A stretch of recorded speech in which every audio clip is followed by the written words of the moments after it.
Hello and welcome to episode 87 of Can We Still Be Friends, a podcast that tests the limits of the friendship between two people who mistake movie taste for personal morality. I'm Nate Goss, here with Ryan Ebling. This is our second annual celebration of Hanksgiving, a time each year where we pause in the chaos of our busy lives to give thanks for Hanks. This year, we're watching the 1992 hit A League of Their Own, directed by Penny Marshall.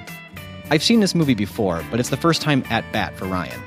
And while we know there's no crying in baseball, when we're giving thanks for Hanks, we can't promise there won't be tears of joy. A League of Their Own was a scruffier performance than people were used to from Tom Hanks, but audiences responded glowingly to the combined star power of Hanks, Geena Davis, and Madonna, earning the movie over $132 million worldwide. Though even the most dyed-in-the-wool Hanks head would be surprised to hear it, the movie earned no Oscar nominations. However, it reoriented Hanks' trajectory as a bona fide movie star after a string of not-so-great movies in the wake of Big. But does all that movie star credibility mean that A League of Their Own is a true Tom Hanks classic? Or is this a Hanksgiving leftover we won't be reheating? Keep listening.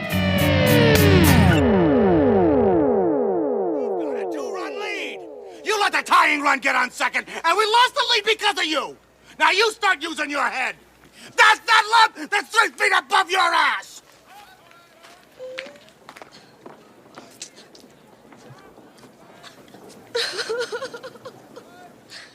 Are you crying? No. Are you crying? Are you crying? There's no crying. There's no crying in baseball. Why don't you leave her alone, Jimmy? Oh, you zip it, Doris. Rogers Hornsby was my manager, and he called me a talking pile of pig shit. And that was when my parents drove all the way down from Michigan to see me play the game. And did I cry? No. And you know why? No. Because there's no crying in baseball. There's no crying in baseball. No crying. What's the matter, Jimmy? What? She's crying, sir. I didn't mean to do that. All right, so that was our man, the man for the episode, Tom Hanks of, Hanksgiving Yeah, the fame. reason for the season. The reason for the season, of course. That's Tom Hanks as Jimmy Dugan, and he's talking to baseball player Evelyn, as played by Biddy Schramm, saying what I think has now become an iconic line of the movie for sure, but almost of baseball itself. Of baseball itself, of Hollywood, yeah. It's up there among the most quotable or quoted movie lines. Sure, yeah. There's no crying in baseball. Right. One of many lessons that we have learned from Tom Hanks over the years. Yeah. Where do we even start? I guess you could start there. We could start there. We could start with there's no crying in baseball. Right, yeah. I mean, of course, I've never seen this movie, but I knew it. I knew You that, knew of that. course. Of course you of did. course I have. It might be one of those things where people would be like, oh, that's where it's from? Now, many lessons learned, but Tom Hanks' character in this one is not the upstanding. No, this is not the Hanks that would immediately come to mind. Even though I think this is an iconic line, of course, it's an iconic in a way performance. Yeah, but yeah, when you think of Tom Hanks, yeah, this one's gonna throw you a little bit of a curveball. Ooh, good baseball term. I'm gonna be full of them tonight. Yeah, I hope so. I would expect nothing less. Yeah, and to be perfectly honest, I had no idea that this character was like that. I guess I assumed that this was that was kind of like a moment of weakness in that character. Like, I don't know, it was Tom Hanks. Like he was just in the movie. This would have been when he kind of lost his cool. Yeah, of an otherwise even-tempered, good-natured coach. Yeah, but no, this was par for the course to use not a baseball term, a golf term. Yeah, it was right down the middle. Yep. It was a pop fly. I don't think that I'm getting away from what I was trying to say here. Yeah, it sounds about right. Easy out. Easy out. I'm not as good with these things as you are. Well, I'm I would have spinning my wheels here. It's a NASCAR reference? I don't know anymore. Oh, this is going terribly. Anyways, let's get back to baseball, Please, Ryan. yeah, all right. Right. And but you're right. The old gridiron. Back to baseball. Yeah. Brass tacks. This is what the night's gonna be, huh? Yeah. It might be. The problem is I haven't actually watched baseball or been heavily invested in baseball in so many years. I need to kind of bring the lingo back. I gotta kind of dig it up. Is there different lingo now? Like, would I walk into the dugout I believe so. And well, let me finish my thought. Okay. Would I walk into the dugout saying the terms that I remember, even if I were able to remember them, and people would be, and it would be like somebody from the 60s? Would it be a whole lot of like Daddy-O and Cool Cat, and they'd be looking at you like, who's this grandpa? Yeah. You'd be like pulling out. See, I don't even know. Do they still have Big League Chew? I don't know. I hope so. But is Big League Chew a product still? Is that what you're asking? Yeah. Is it a product, A? And B, is it still widely used within Little League? I don't know. I do see that Big League Chew is still a product. Either that or people are selling old packages of Big League Chew. That's such a tie to narcotics. Right. And, is that acceptable anymore? Because I can't imagine playing Little League without some Big League Chew. I'm guessing, and actually I know a little bit from working in high school where there are baseball players, that yes, tobacco chewing is still a thing With baseball. Yeah. I do know that when I played, when I was rounding the bags, was that ever? It sounds like a hacky sack reference. No. You don't round the bag in a hacky sack. When I was going around the horn a little bit in my playing days, which ended in 4th grade, I believe, or 3rd grade. Okay. I know my parents every now and then were like, I don't know if we're comfortable with you buying that, but then they Big League Chew. Yeah. No, tobacco. Snuff, maybe. Yeah. Generally, they didn't really care.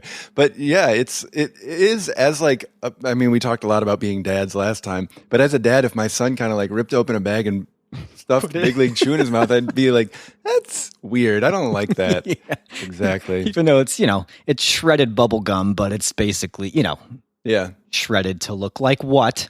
Yeah, exactly. Come on. That is, yeah. Yeah.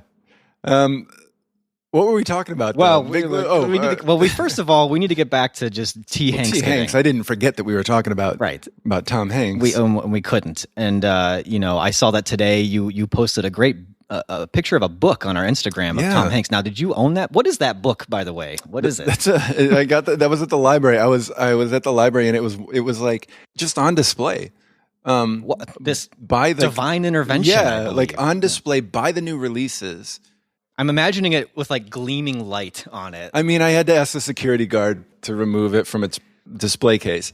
But it's not a new release. It came out a couple years ago. It's a book written by Gavin Edwards, who's done, you can see if you look at the picture on Instagram, he's the best-selling author of The Tao of Bill Murray.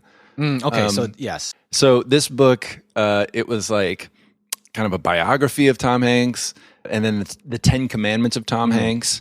One of them was about like respecting baseball and like a deep love for baseball is one of Tom Hanks's 10 Commandments, as interpreted by Gavin Edwards. And then it's sort of just like a summary of the movies that he's been in. So not a book I'd read cover to cover.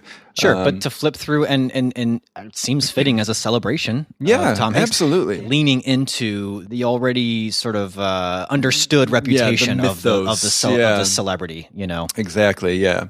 In my reading today, I learned a little bit about Tom Hanks' childhood, which wasn't as rosy as his kind of adulthood would make it out to be. Oh. He moved a ton. His dad split from his mom when he was fairly young, and then got married, and then split from that family. And all like Tom Hanks lived with his dad. It's not like his dad like left the family or anything, but he had a family for 2 years that he just really doesn't see or know about anymore. Like he had step siblings that didn't really stay in contact with. Yeah. And he basically raised himself for a lot of his life. And it all like for like the 99 people who would use that as like negatives and baggage, he just sort of said like, yeah, that was the way it was for me. Yeah, he seems like he's sort of accepted it and processed it into a way that has made him into generally speaking a very positive figure in our culture. I mean, it does seem like he kind of used what he experienced as a child to not do that as a father, but not in any way that's like resentful. And he talked about his mom lived a few hours away, and so his dad would just put him on a bus to go see his mom And he said, like, nobody on the bus was ever glad to be sitting next to him. And he talks about how great those trips were because he would just stare out the window and let his imagination go. Everybody else would be like, I felt so abandoned and alone. But Very he was lonely, like, it was yeah. good thinking time. And so one of the things that, like I said, one of the 10 Commandments was like this deep respect for baseball. And he worked for a time in the 70s as like what do you call them? The people who sell food walking around the stadium. Oh, what do they call those? Boy, we really are bad with our baseball terms. Yeah. He sold like The popcorn. concessions guys? Yeah, but I guess, yeah. And so he had some really formative, like, working World Series for the San Francisco Giants, like when he was 17, something, watching Willie Mays play. And Man. And he now, when he goes to games, he's in a box. Like he doesn't sit in the stands, although he did for a really long time. And he brings a typewriter and he types up the stats of the game. Like, wow. As people, like, yeah. Well, yeah, I mean, just really deep into this with baseball. Yeah. He said that, like, football is war, basketball is struggle, baseball is life. And, like, one of the things is that baseball is circular, that it starts where it ends. That, like, with baseball, in order to score, you have to get back to where you started. And so, like, thinking about that idea of never forgetting where you came from and never thinking that you're too big for where you started or anything like that was a lot of, like, lessons that he was thinking about. Philosophical. Yeah. With the baseball. Wow. Yeah. Well, I'm glad you found that book. Me too. Just in time. And actually, obviously, that's a very good segue, baseball and Tom Hanks, into our movie, obviously. Oh, right, yeah. So we should probably talk a little bit about A League of Their Own, although we should mention up front, this is going to be through the filter of talking about Tom Hanks, Yeah. Though, I mean, I feel like we can't fully do that with A League of Their Own because this is a movie about women. Of course. So we'll talk about the movie. Yes. But we do, it's the reason for the season, of course. And so we'll be bringing Hanks back into it more than I think we maybe would if we had just picked this movie to talk about any other month. Yeah. So why don't we just go into our usual, first viewings. This is your first This viewing. is my first, So you don't have an original viewing. You sort of alluded at the end of our last episode with Madonna maybe being the reason why you didn't get a chance to see this at first. Did you have general thoughts about the movie going into it? It wasn't until recent years where it became a movie I've been meaning to see. I knew people who saw it and liked it back then, and I liked baseball, I liked sports, I wanted to see it. But then it just sort of, I didn't think about it. And then I feel like I don't know if it's just recent or whatever, but I feel like people have been talking about it in pretty glowing or nostalgic or really appreciative terms in the last few years. Well, part of that had to do with, Penny Marshall, who directed this movie, she passed away in 2018. People were kind of reevaluating all of her work. And I do feel like out of her work, this was the movie people were talking the most about as far as like what its legacy really is now. Like, my memory of the movie was that it was a likable movie. It was a movie that a lot of people in its day even liked. But aside from like the line that we played in that first scene, I felt like for the most part it had been kind of forgotten.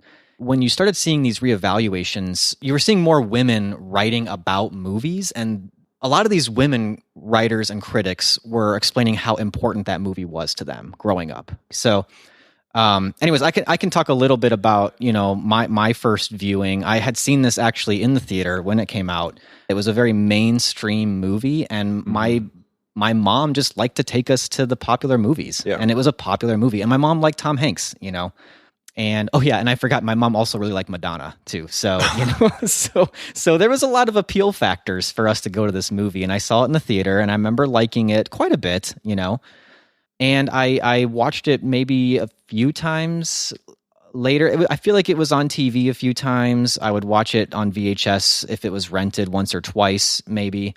So it always just kind of held like I said, it's kind of a likable movie to me. Like it's just kind of held like a positive place in my heart, but it wasn't like one of my favorites. Yeah. Not even one of my like favorite Tom Hanks movies or anything like that. So if you looked at my Letterboxd, I looked in before I did the rewatch, I had it at 3.5. Which is like a solid, good Yeah. I don't know if you want me to say this now, but that's about where I'd put it now. On 3.5. first watch, Yeah, why not? Let's just go there. So yeah, you're going to put this at 3.5 Yeah. is what you're thinking? Mm-hmm. Well, first of all, when I rewatched it, I couldn't believe how much of it I remembered. Yeah.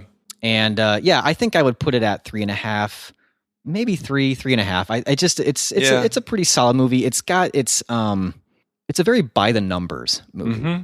Yeah, it was the way people have been talking about it. I guess I expected it to be more than it was, but it also is pretty solid for what it is. You know, I'm trying to think too, like 1992. How popular could a really more overtly feminist movie be in 1992? Right. With Madonna, you know, who already was sort of a walking picture of feminism that scared people and femininity that scared people. Yep. So I think Penny Marshall had to use Madonna in a way that, and her reputation in a way that she might not have had to if there were somebody else in the role. But at the same time, I did find it to be a pretty moving celebration of women and femininity. Well, I think we need to talk about this week and this moment that we're in also. Like today. Yeah. Like today. So I think today, for our listeners, and we don't know what's going to happen in the next few days. We don't. But we are recording this on Saturday, the 7th. November 7th. This is the day that, the election has been called for Joe Biden and Kamala Harris. And Kamala Harris. I mean, this is a big day for a lot of women and women of color and people of color in this country. And it's a day where relief seems to be the word I hear over and over again. Yep. People are breathing a sigh of relief. Yeah. The reason I bring that up for this movie and for Hanksgiving, first of all, it gives us a lot to be thankful for. Yes. If you've been listening to this podcast at all over the last 4 years, there is no reason to hide where we stand on this. Right. We are gleeful, Yes. I think. Yep. I was today. Yeah. It was a beautiful sunny day, 70 degrees outside too. That helped. Yes, you know? it definitely does. So I'm feeling pretty cheerful. That's not necessarily how I felt all week. I've been riddled with anxiety. Right. It wasn't where I was when I watched it. Wasn't where I was. I watched this on Thursday. And even as we announced it in our last episode, we've specifically said we could be in civil war by the time next time we do this. We still could. Who the hell knows? We don't know. By the time I get this up and posted, I have no idea what the country's going to feel like or look like. But tonight feels very good. And I feel like even this movie, when I was watching it on Thursday night, this is a movie that is meant to be, it's designed to be inspirational, to be heartwarming, to be hopeful. Mm-hmm. So if you're watching it in a state like I was in on Thursday, it could feel a little trite, a little cheap, maybe. A little pandering, because you're kind of like, well, who would have known where we were going to be in 2020? And then you just get these little reminders like today where you're like, and now I'm looking at A League of Their Own through that lens, and I'm like, man, I feel good. Like that, and that movie was there all along, and that movie did show us that there is progress, and that it's slow going, and that this wasn't like the perfect league, but it was something, and it was a real step forward for women in athletics, and it had Tom Hanks in it, and I can still remember Tom Hanks as being a force for good and decency in this country. You know, like I watch it, I think about it today, and I think about our conversation today, and I'm like, I still like. My 3.5 rating is just, it's a good movie, but depending on where I'm at when I'm watching it, it's going to depend on what that 3.5 means. That 3.5 is either going to mean it's a decent, okay movie, but it's a little trite, or it's going to mean it's a good movie. It makes me feel good. Our potential. It appeals to our better angels. You know, like that's kind of where I feel a little bit with this movie as a choice for now. That's a great point. Like last night, I was sort of like, okay, so this is a movie about how women had their moment, but then went back to the kitchens. Like, great. But then today I'm like, yeah, women could do it. Like, so that's good. Like, it's got that. And, and the movie is realistic in that way. Our limits as viewers. Yes, it is. This is a point that Roger Ebert made in his review way back in 92, where he talked about Geena Davis's character, Dottie. He couldn't say for sure, but he said he thought this was probably a touch of having a woman director, was having your lead character actually not think that much of baseball and is completely expecting to go back to the home, back to her husband when it's done. And it's only through the playing of it and being on the team that she realizes that it does mean more to her than she let on. Yeah. But it also doesn't mean enough to her to not just go back to the life that she had before, you know? And that it's not a black and white depiction of it, that she didn't feel like she was really sacrificing a major part of herself. Yes, yeah. And when she did feel that way, she came back to the game. There's a complexity to her character that her wanting to go back with her husband isn't just like a sacrificing of her autonomy. It's a woman who really loves her husband and was worried about his safety, and to have him back is more important to her than continuing to play baseball. And he also isn't some overbearing, like, well, now that I'm back, you don't need this baseball anymore. No, he cheers her on. Yeah. That's my wife. Right. Yeah. And the fact that there's no love interest forced on any of the female characters. Oh, and you know what's interesting about that is that's something that I read. They wanted there to be... Penny Marshall had to fight against that. Yeah, they wanted Jimmy Dugan and Dottie to fall in love. How stupid would that have been? Yeah. Really.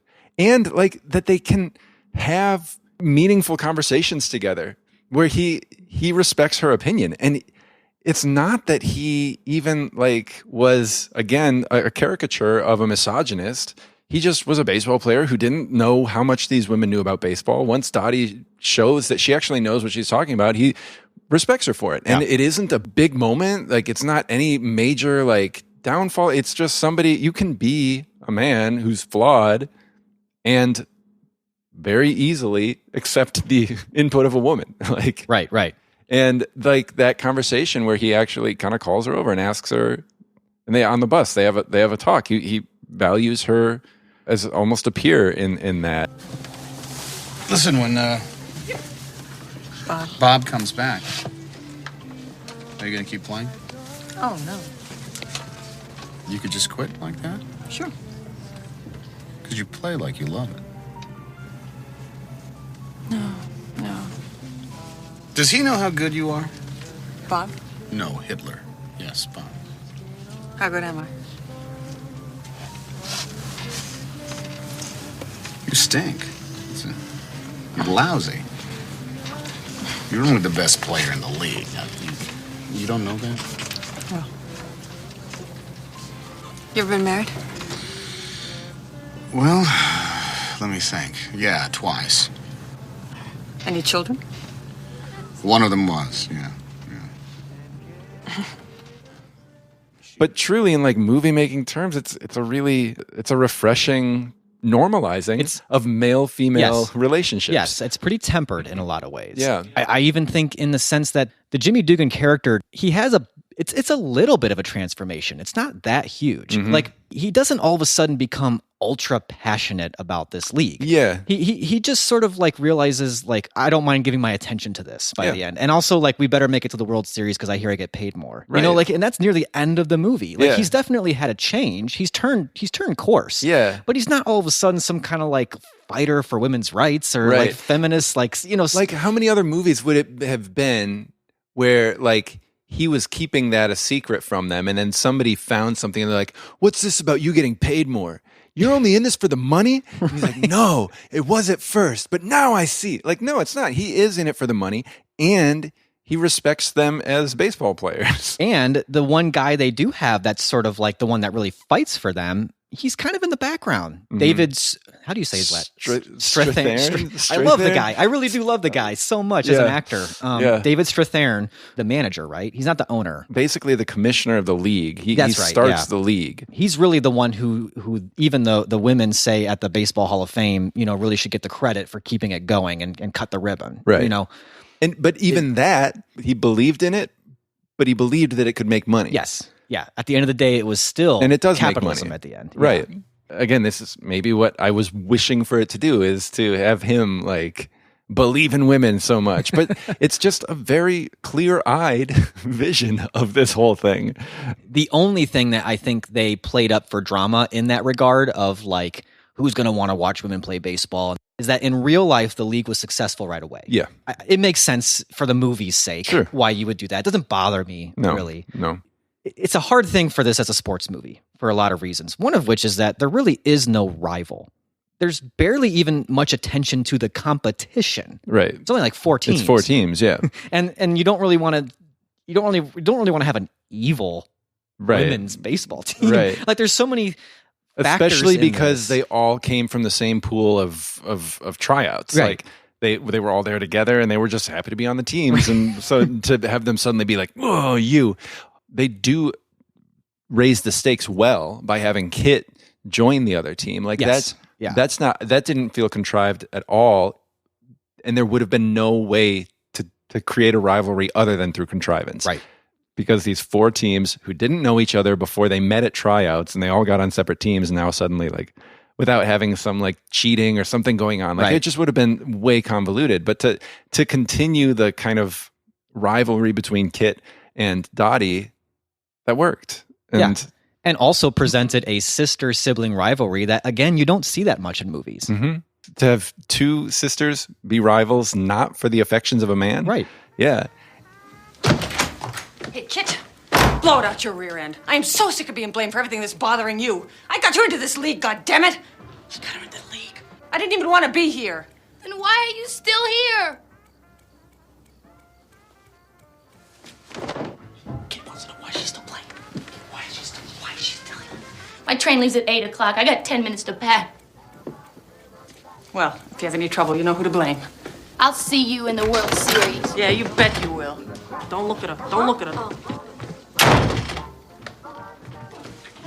And there is some criticism of the capitalism of it in that Dottie said, like, trade me. I wouldn't, but then they trade Kit because they're not going to move the best player in the league. Right. So I guess what I think we're both saying is that there's a lot going on here that sort of have to work together to make this movie as successful as it was. In its time, yes, but also just to work as a sports movie.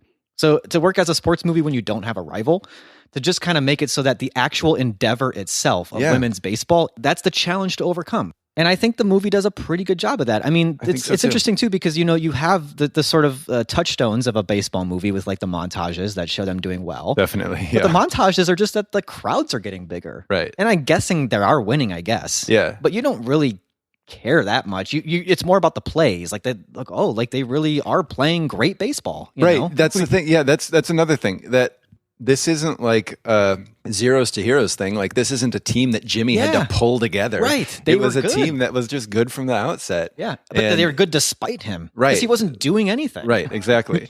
Yeah. It's going against so many of the standard baseball movie tropes, but still being a compelling baseball movie. Like the baseball is compelling. It's not like when the games are going on, I'm like, let's get back to the storyline. Like it's really well interwoven in there. Because actually, the baseball is the storyline. I don't think there really isn't a storyline much beyond that, right? Except for the Kit and Dottie relationship, probably. Yeah, and Dottie and her husband, and like the kind of the general fears of World War II, which is another interesting aspect of the movie, to be a World War II movie about life going on back at home. I was listening. I've been doing a lot of Hanks education. I was listening to the Conan O'Brien Needs a Friend, where he interviewed Tom Hanks. Tom Hanks has recently written and starred in the movie Greyhound, which is about like just after Pearl Harbor. And Conan O'Brien and Tom Hanks were talking about how it's interesting to tell stories from the time where the U.S. winning the war was not a given. That for several years, the Nazis were running rampant and Japan was dominating in the Pacific, and nobody knew when the war was going to end or anything. And so to think about back home, where they couldn't just, wait for victory because they didn't know what was going to happen. And things like baseball weren't just luxuries. It was sort of like, we need some normality. We need something going on here. And all the while, there's also still the fear and the idea of war going on. And you've got Jimmy being the person who could be fighting, but isn't because of his injury. Right. The kind of layers of that, plus the women who, that scene where the telegram comes. That one really got me this time. Me too. I'm sorry, Betty. No, George!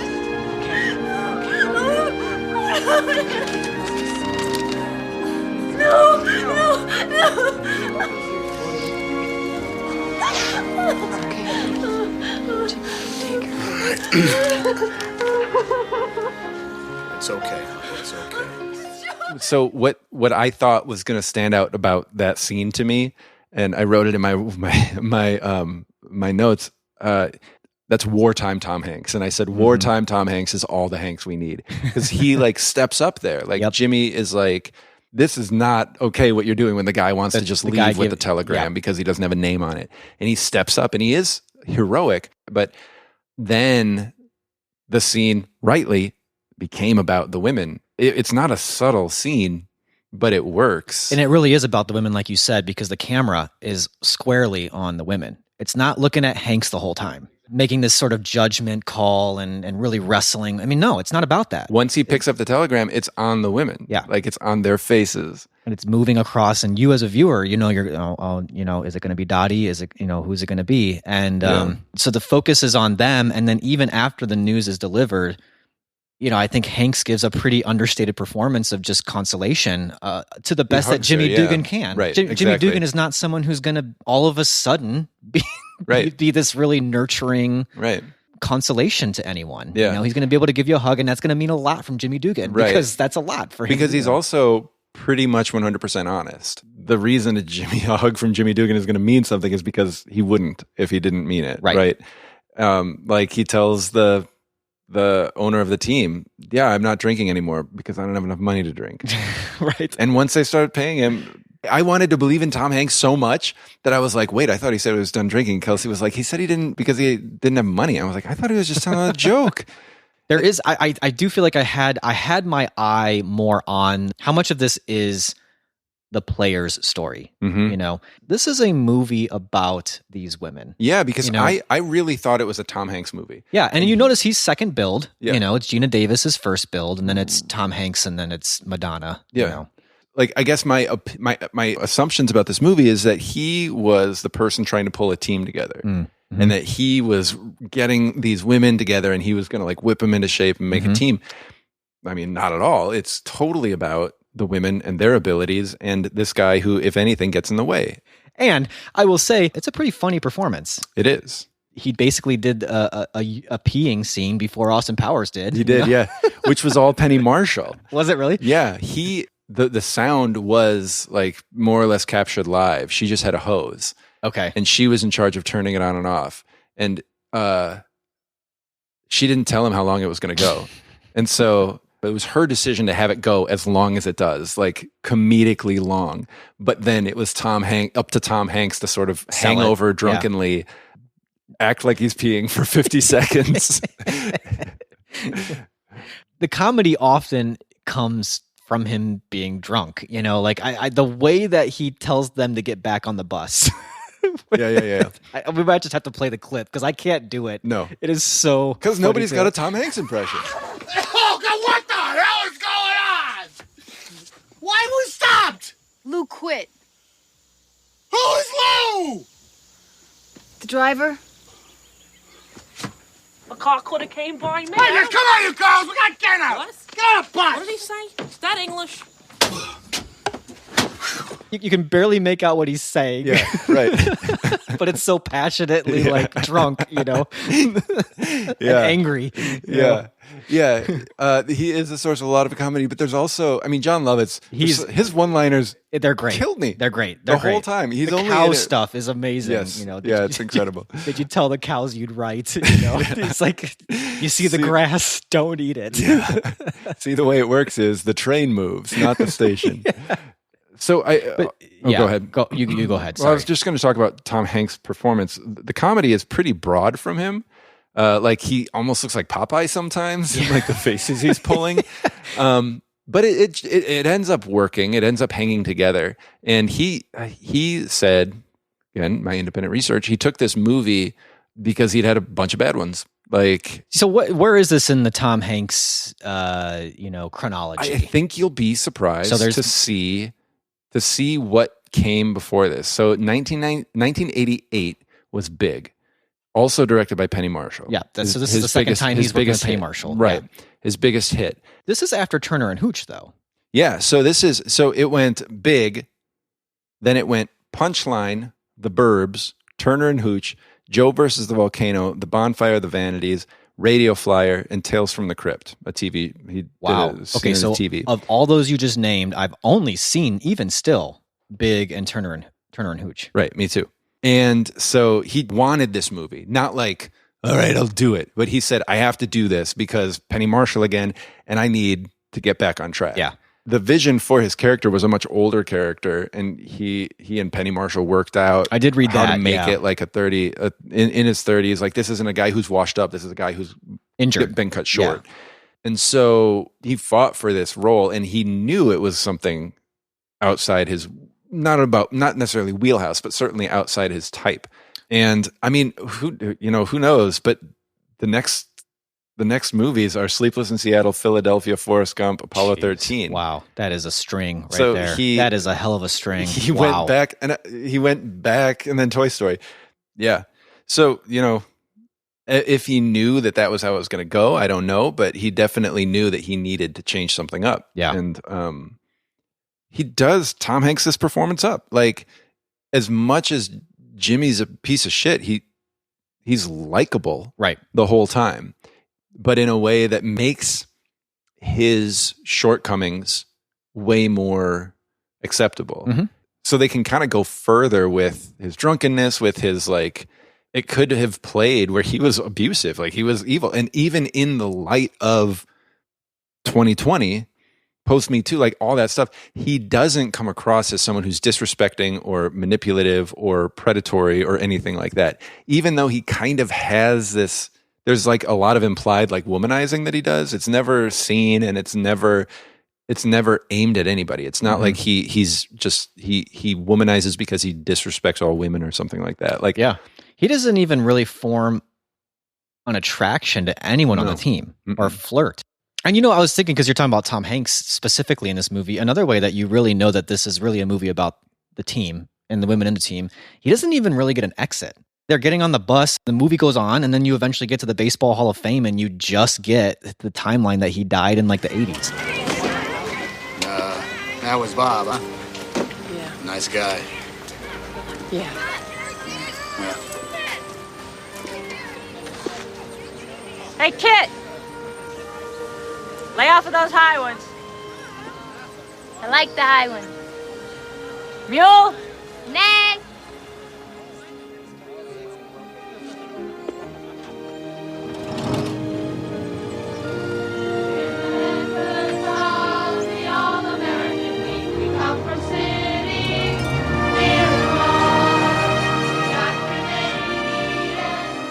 One other thing that really struck me this time watching it is just how typically 90s it feels when you turn it on. I loved it. It was so like golden So and nostalgic. Yeah, and I was transported back to Friday night movie nights. Yep. Okay, so Like, let's I could have sworn we were watching a VHS. Yep. So let's break down what makes that so nostalgic. One of which is the Hans Zimmer score at the beginning. Absolutely. This is Hans Zimmer in his like Driving Miss Daisy phase. Soft strings, just kind of giving you that sort of like, this is a warm movie, but it's got some ache. You've got the sort of, speaking of warm, that kind of golden haze over everything. Yeah. And The it's this idyllic sunny scene of the suburb. neighborhood. Yes. Yep. And even Kids playing basketball. The font comes in. Exactly. I mean, we can't break down what makes it 90s nostalgia because it's everything. It's every aspect. Every ingredient in that recipe is there. The frame story of an older version of the character that we're going to find. Yep. I find it interesting that it makes sense that the 90s would be looking back at that time, because that's kind of when their prime movie-going audience would be wanting to be nostalgic about when they grew up, or like kids of those, like baby boomer basically. Yeah. It's fascinating to think about the fact that we are currently talking about being nostalgic about movies that themselves were being nostalgic for the generation of our parents. Right. And that brought us a familiarity with, movies that take place in the 40s that were made in the 90s. Yeah, I know this. I know this really well. But it taps into a nostalgia that creates kind of a cultural identity, I think. it becomes sort of the diorama or like the fabrication of how we, as the generation that didn't live during that time, picture that time. Yeah, the curated sort of memory of it. I don't know. I wonder if like that generation didn't talk about that time much, and so people had to kind of explore it through like rose-colored glasses in a way. Yeah. Well, I mean, you even see it in this movie. Like they just give like sort of a passing nod, and I mean that like literally passing nod to the way that the leagues were segregated. Right. Like that's like you get one scene from a nameless black woman who's got a really got good a great arm. arm. You know, it brings back like just thoughts of Satchel Paige and you know, things about like the Negro leagues and the segregation of baseball. Of course, the movie it felt obligatory to me. Yeah, like it felt like pandering. Yeah. Although I don't really know what more you would do. You know? Yeah. It's just one of those things where the movie is a bit scattered. I guess. Yeah, I don't know. I don't know what to say about that exactly. I don't either. Because it does focus on the women really well, like we were saying. Like it does maintain its focus, and it would be a huge oversight if they didn't talk about it at all. Right? Yeah, I don't have a good answer for how you handle that better. I don't either. Except to say that it's part of what adds to its 90s-ness. It is, yeah. So I wanted to talk about the ending because I felt like once the game was over and Dottie left and everything, I was like, this movie should be done. Like, I don't need to go back to older Dottie and see what's going on there. But then I was like, oh, wow, I really needed this. Yeah. Like it's a really effective and moving tribute to see the reunions and to, just the brief kind of like life went on. And some people died, and like they formed these lives. They became, just everyday people. And so the longer it went on, the more it worked for me. I agree, and I think that it does go on for a while, and I think that it needed to. Yeah, I feel like they it committed gives to it. We're already talking about how that nostalgia really romanticizes these periods. They also kind of romanticize youth. These people are kind of stuck in time capsules. That's when they were younger. That's when they were full of life.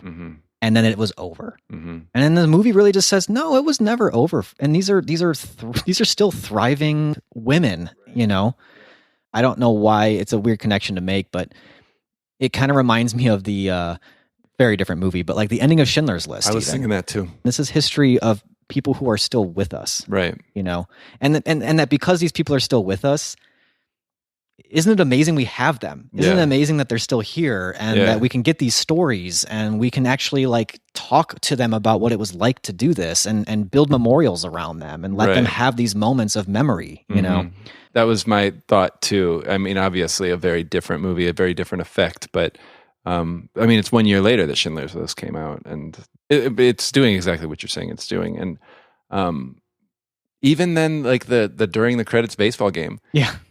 I watched the whole thing. I did too. And I was like, man, they can play now. Like it was so cool to see them be competitive and be like that sliding into fire, base. Yeah. And like, that could have been directed or whatever, but they were throwing and hitting like great.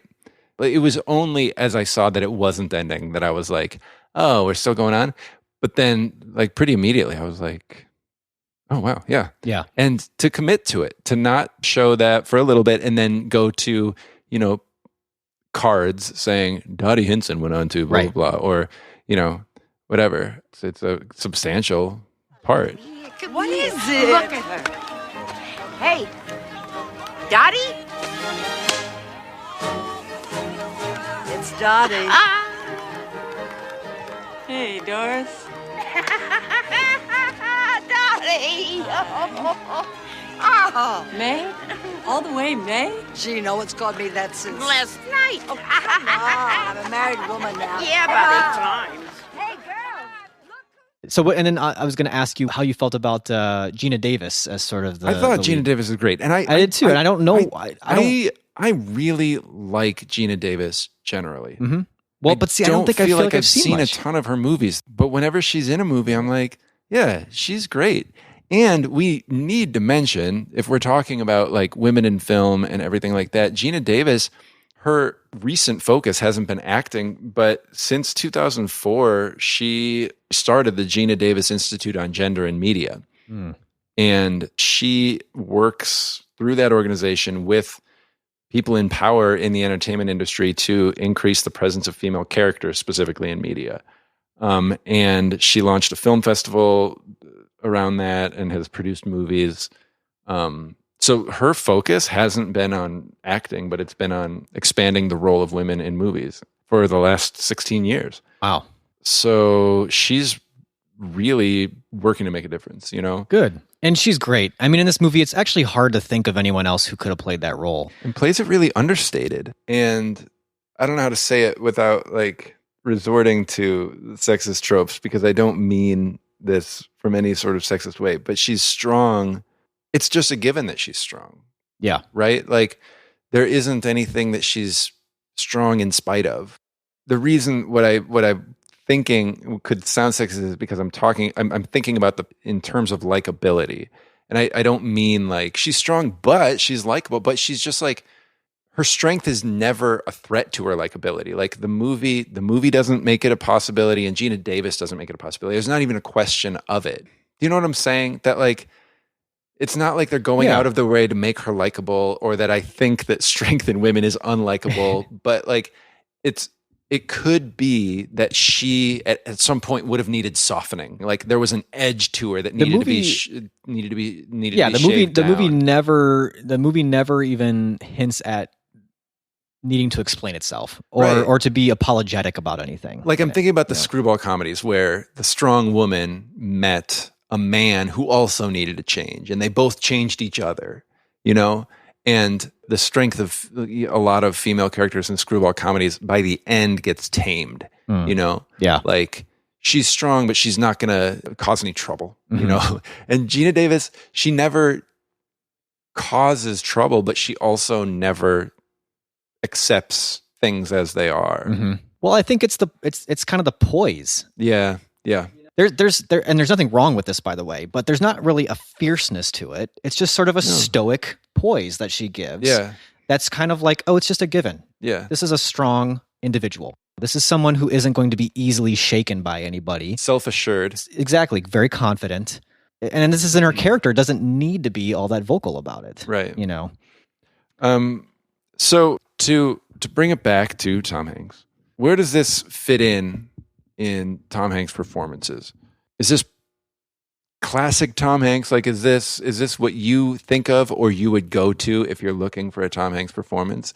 Is this, I mean, I don't want to say there's a past prime Tom Hanks, but is there a movie star icon Tom Hanks that's maybe a little bit, one could argue is past prime? Or is this like career building Tom Hanks? I think it's career building. It's iconic in that line, really. and in the performance. I mean, the performance, after you see it, I mean, you've seen it now, it is something that you remember as sort of like, it shows some range with Tom Hanks. I'll give you that. But if you're going to ask me and you're looking at everything and let's just say, I can't even imagine this, but let's just say someone says, you know, I've never seen a Tom Hanks movie. I'm not going to give him a League of Their Own. Go see a League of Their Own. You know, I don't know what I would say. Maybe Castaway as like sort of the one we did for the last Hanksgiving, as sort of like this really gives you an idea of what Tom Hanks means to people and what the range he had and the way he could carry a movie. I mean, we really did start with a big Tom Hanks. We might have started with peak Tom Hanks. Yeah, and that's okay because you got to start with a bang. Sure. And now we get to kind of, you know, look at what made Hanks. I think this is kind of crucial Tom Hanks. Yes. But it's not the Tom Hanks. I agree. Know? I don't think you could have remained a big Tom Hanks fan and not seen a League of Their Own. That's what I was about to say. That as a Tom Hanks appreciator, you've got to see a League of Their Own. Yeah. And pretty much everything that you would love about him is there. But you're getting less of him. Period. Yeah, you're getting less of him. You're getting less of him. He's not the star. And it is because it's less of him. You're kind of getting it's not one note. I'm not saying that. But you're kind of getting the character of Jimmy Dugan is a type. Exactly. There's nuance within it that Tom Hanks brings to it, and that character is allowed to be both comedic and have dramatic moments. It's a great character, but it's a character. Yeah. It's not what's carrying the movie. It's not... is it a role Tom Hanks would play today? I could see Tom Hanks actually right now in his career start to take maybe a role or two like this, where it's kind of like, you know what, I am going to kind of step back into the background a little bit. Maybe he just kind of wants to get back into just kind of loving being in movies, acting. Doesn't want to hold together an entire movie right now. Sure. You know? Getting over COVID. Yeah. You know, just sort of like... So I was listening to that podcast and he sounds like he hasn't shaken, like he sounds gruff. So what do you think? I mean, I just kind of gave you what I thought. I didn't... what are your feelings? I can see what you're saying. I need to... just because we're honest here. We don't keep things from each other. No, Hanks wouldn't want it that way. No, Hanks is an open book. And I also feel comfortable saying this because Hanks would not hold this against me. I haven't watched that many recent Tom Hanks movies. Sully's the last one I saw. Probably me too. And before that, it was Captain Phillips. And so since then, there's been Saving Mr. Banks, Bridge of Spies, which I think I would like to see. I didn't see it though either. I don't know. Some of these movies, Ithaca, I haven't heard of that. A Hologram for the King. Inferno, I don't feel like I'll see. The Circle, I didn't see. The Post, I didn't see. I saw The Post. Beautiful Day in the Neighborhood, I haven't seen yet. So I do feel like I don't have a good feel for who current Tom Hanks is. So yeah, I don't know. I don't know that he would do this. I hope that we would see a performance like this from him again. Something that kind of breaks out a little bit. So I'm going to put this one, if we're talking about Tom Hanks' performance, I'm going to see it. I'm going to say for a Hanks head, obviously a must see. Yeah. But if you are looking to get into Tom Hanks movies, it's not priority. Right. So what, then the movie as a whole, how are you feeling for your rating?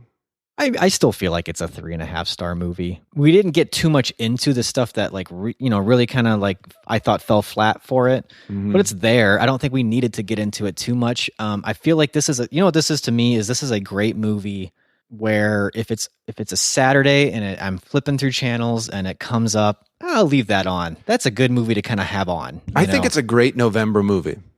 I don't know. It's comforting. Yeah. Okay. So like, I was even trying to think of where does this stack up with baseball movies. I do think it's one of my more favorite baseball movies. Sure.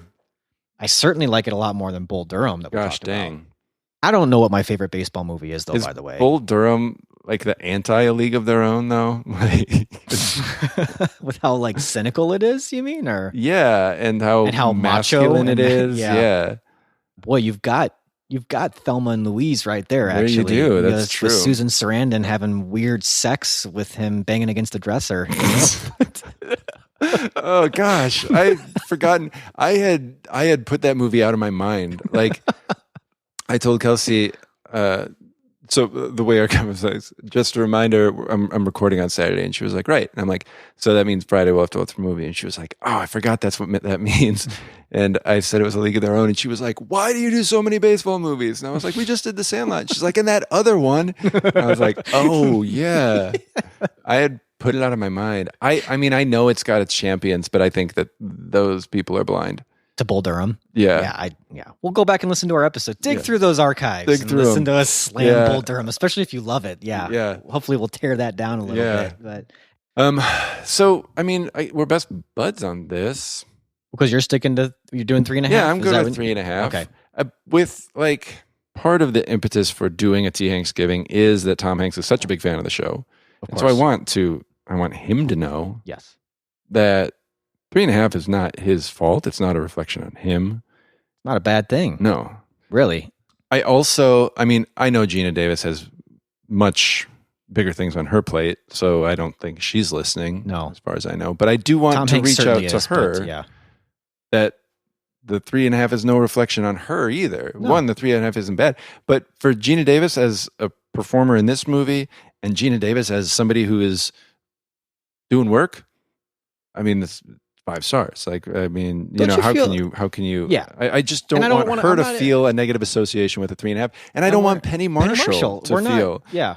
So this is a 3.5 stars with kind of a side conversation with Tom Hanks anybody who can get in touch with Geena Davis and the estate of Penny Marshall, Right.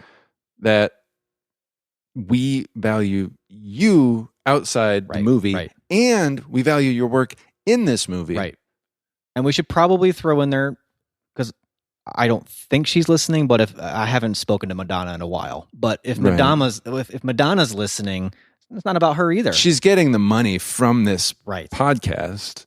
And I don't know how connected she is, how invested she is in listening to those she things. Gets She's money from everything. All media. So she'd have to be taking in all media to know all that she's getting the money from. I'm sure you would put Madonna on the side too? Of what? To have a conversation with? I just don't want her to think that the 3.5, like the basically the 2.5 stars that are missing in this, Madonna doesn't need to worry that it's not a deficit on their end. No. Or Geena Davis. Right. Tom Hanks or Penny Marshall. Right. Lori Petty? No, I'm just kidding. Right. But my point is, here's my point. 3.5 to me sounds right for this movie because it is just basically a by the numbers, solid movie, heartwarming, inspirational movie. It does what it needs to do. Exactly. And what it needs to do is not really, I don't even know how much it's shooting for like 5-star territory. Yeah, that's true. Without T. Hanks, without Geena Davis, without Penny Marshall, this would not be a 3.5-star movie. Right. Just a professionally made, good theater, popcorn loving movie. This is like people who are good at what they do. Yeah. Doing what they do well. It's safe. That's a baseball term. Safe. Yeah. I mean, I feel like it's a pretty high compliment to say that this is a good November movie. Yeah. Because November, you're looking for the feel good of the holidays, but you're not ready to watch a holiday movie. Yep. And this is the time of comfort, whether it's getting together with family and kind of reveling in that comfort, or you're not able to see family and so you need the comfort. Yep. This movie is there for you. Nobody's going to really be offended. And if they are, they've got something going on. Well, someone might be offended by Jimmy Dugan's groin scratching. Yeah. I liked it. I mean, only as Hanks would do it. Right. So how about how I mean, this is a very, once again, happy Thanksgiving. Not that I would assume it would ever not be. No, I think we would probably not pick a contentious T. Hanksgiving movie. No, I don't know if there is a contentious T. Hanks. I mean, I don't necessarily want to watch The Da Vinci Code or Inferno or anything. No. Let's not go there. Let's stick to what we know. As with anybody you're going to eat Thanksgiving dinner with, there are things you don't bring up. Yeah, so why don't we do that then? Why don't we talk about what we are going to pick and watch for next month? All right. So we the holidays have been, I mean, we do 3 months of holidays here. Just the festival never ends. Holiday Spooktacular, T. Hanksgiving, which this may be overblown. I think T. Hanksgiving is one of the best ideas humanity has come up with. Not overblown. I wouldn't say. Okay, thank you. I think it's right on the money. I wouldn't go further than that. Okay. I wouldn't say best idea humanity has ever come up with and will ever come up with. Okay. And that's why I thought you were very measured in saying Thank you. That. Yeah. So, and I wanted to be. Right. But the holidays. So the holidays continue in December. Of course. They don't end with T. Hanksgiving. No. We go on and on. Yeah. And so we are going to celebrate the holidays by watching The Holiday. Just knock that S right off. Right. We don't have time for it. Now, I will anymore. say, within the Can We Still Be Friends realm, it is not The Holiday. We've got 3. Right. Well, we've got 3 holiday seasons. Right. Our holiday season is 3 holiday seasons. That's fractions. That's next level stuff. It is. And so we would never want anybody to think that we would narrow it down to a single holiday if it were not the name of a movie that we were going to be watching. So, yeah, so we're going to do that, but we just want to make it very clear that that's the name of the movie. Right. Not our stance. Not representative of the Can We Still Be Friends holiday seasons. Right. Plural. Right. Which are 3 months long. Wait. Is it a holiday season that's 3 months long with 3 holidays in it? Is that what we're saying? Or is it 3 seasons with a sum total of 1? We've got our accountants who are crunching those numbers. Okay, so the initial returns are that it is a massive season. I mean, supernova 3 level months, holiday seasons. 3 months with each month encompassing multiple holidays. What? No, just one in each month. Well, the holiday spooktacular. That's one. But that encompasses the holiday of the spooktacular, like the holidays. Oh, I see. Of the holiday spooktacular. Yes. Hanksgiving has, of course, Hanksgiving, but I mean a less known and frankly not as good of an idea holiday of Thanksgiving. But the connection, I don't know why I'm explaining this to you because we've talked about this. Hanksgiving is part of the lesser holiday of Thanksgiving. Is supplemented. The feelings, the gratitude, the celebration of human decency is supplemented by the meal, right, with which people celebrate Thanksgiving. Yeah. And then we've got December, which is notoriously the holidays. The holidays. Right. Yeah. So when we say 'tis the season, we're talking 3 months. We're talking 3 months of tizzing of the season. 'Tis 3 months long. Tis. And it's ecumenical. I mean, it covers 2 real seasons, right? We're fall into winter, you know? It unites, right. You know, 2 of the most contentious seasons. Yes. You know? Yeah. And I feel like our season filled with these holidays, because it encompasses so much, it really can sort of bridge all of the gaps, all the divides, everything, you know, because we've got the acknowledgement of the fear. Right. In the holiday spooktacular. We bring it back. We redeem it. Yeah. And then we spread that love with the December holidays. Okay, so let's talk about the culmination here. Okay, go ahead. The culmination of the holiday season, right, is going to be that we're going to watch a holiday movie. And when we say holiday movie, we're talking about sort of the traditional, you know, not quite so encompassing sense that we usually talk about 'tis the season and the holiday season. But, you know, the traditional post-Thanksgiving up to Christmas. Up to this New Year's Eve. A holiday movie. Right. And it's a holiday movie. The holiday. Yeah. The movie's called The movie's called The Holiday. It's the holiday movie. It's not the holiday movie. It's just a holiday. It's a holiday movie called The Holiday. That's the right way to say it. Right. The holiday, in quotation marks. I mean, technically italicized, but... Yes, sorry. Depends if it's like MLA, APA format. Exactly. You know. If the New York Times is writing it, quotation marks. Right. Absolutely. One of my students in my class, you better be italicizing. So we're going to watch italicized The Holiday. Right. But it's just called The Holiday, if you're just saying it. The transcripts that we send to the Library of Congress will have it italicized. Of course. So we're talking about The Holiday from 2006, written and directed by Nancy Meyers, starring, man, what a cast. What a cast. Cameron Diaz, Kate Winslet, Jude Law, Jack Black. The last time Jack Black's been clean-shaven, as far as I can tell. Babyface Jack Black, then. Mm-hmm. And we're watching this, why? Because it's a traditional holiday movie. Right. But also because, you know, this is one of your wife's favorite holiday movies. And it's also one of my wife's favorite traditional holiday movies. It's also one of my wife's favorite movies called The Holiday. I'd hope so. Yeah. So I think if you've never seen this movie, you should watch it with us. I mean, essentially join the festivities is what we're saying. Yeah. I mean, for yourself as much as for anything. Oh, yeah. Some self-care is in order. I mean, we always encourage you to watch the movie we're going to talk about. Of course. We want to hear, not just watching it, we want to hear your thoughts, too. Mm-hmm. All of them. Mm-hmm. Pitch them at us. I didn't throw a lot of baseball terms in during the episode. I lost that, so I want to say it now. So, yeah, we kind of struck out. So throw us a fastball and, you know. Yeah. Right down the pipe. No curveballs. No, go ahead. Throw a curveball. We don't care. Change it. Why not? We got Facebook if you're doing the social media thing. Facebook.com/Can We Still Be Friends podcast. Shoot us a DM, they call it, right? They still call it? Yeah. Do they? Yeah. Do they call it? A message. A message. Twitter calls it a DM. Yeah. Shoot us a message on maybe Facebook. Instagram does too. Yeah. But yeah, and speaking of Instagram, we're there. We are there. We are on Instagram. That's right. Instagram at Can We Still Be Friends Pod. Right. Of course, you can always hit us up on our website, canwestillbefriends.net. That's actually where all of our episodes are hosted, so you can dig through all of our archives, 87 episodes worth of material. Or you can email us. You can email us at feedback@canwestillbefriends.net. Mm-hmm. And for those of you who are phone inclined, we've got an option for you.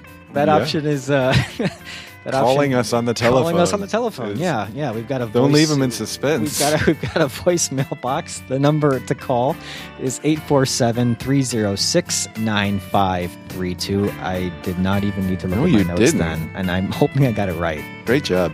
If you want to leave a more elongated message, you could always just, use your voice recorder on your phone and package up that MP3 and send it off to our email address, which we already gave. So back up the podcast a few seconds and give it a listen if you forgot the address.